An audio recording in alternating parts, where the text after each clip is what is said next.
तीज हो जो जानते हो नहीं। देखिए हमें माई तीज कर ले भाई।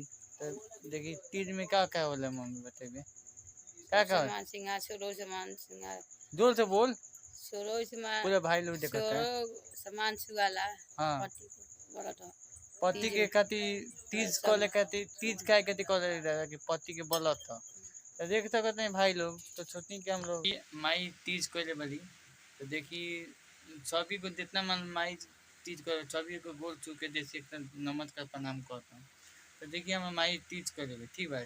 तीज काय खातिर करेगा पति के उम्र खातिर करेगा। तो देखिए तीज में क्या होला ये बार कि सब सामान शौक सब चीज ढेर लगेला क्या लगेला छोरो सामान सब 16 गो सामान लगेला ककई ऐन सब चीज लगेला ना उतरारी सब बिछिया सब चीज बिटिया रहला सब बिटिया सब कुछ लगेला। तो सोचनी के लोग के वीडियो ये वीडियो शेयर करी कि तीज खातिर बलत बहुत लोग करेला। तो देखिए हम माये बलत करे बड़ी। तो तीज भगवान देखिए तीज बहुत बहुत लोग मनावेला तीज और बहुत चालू बगल पूरे पूरा पूरे एथी में मनेला पूरा बिहार में तीज लोग मनावेला और बहुत खुशियाँ होता है माने माने खुशी पति के उम्र खातिर लोग करता है तीज बस इसीलिए हम वीडियो बना रहे हैं भाई लोग वीडियो भाई लोग कुछ कहो भी मम्मी कहो। शेयर करिए लाइक करिए सब्सक्राइब करिए। ठीक बा भाई लोग वीडियो बहुत लागेला मेहनत भैया। और देखिए हमने के गरीब बहुत बानी हम देख सकते हैं हमारे घर आज भी देख लोग देखे जैसे जैसे घर कैसन बा।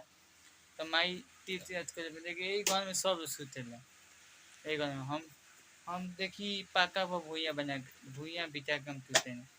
अब भैया हो भैया सपोर्ट कर कहे देखी तो जितना में माई बहन सब तीज कर सभी को गोल छू के नमस्कार कहते हैं। अब भैया लोग चलिए सभी को देसी तब से सभी को तीज का हार्दिक शुभकामनाएं।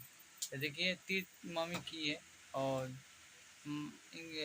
देख सकते हैं भाई लोग हम आपको बताने वाले हैं।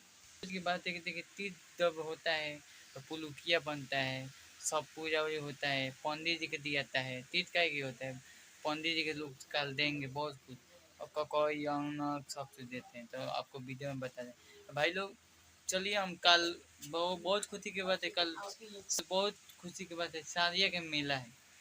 तो देखिए तीज तीज के बयान होके आज जुलूस था तो मैं जुलूस में नहीं गया। कल मेला में आपको दिखाएंगे मेला कहाँ लगेगा क्या क्या आया है मेला में क्या है पूरा दिखाएंगे सब वीडियो में ब्लॉग वीडियो में सब दिखाएंगे देखिएगा ठीक है। फेसबुक पर डालेंगे यूट्यूब पर डालेंगे ठीक है। तो भाई लोग हम सोचे कि तो भाई लोग चलिए कल वीडियो में मिलते हैं तब तक बाय।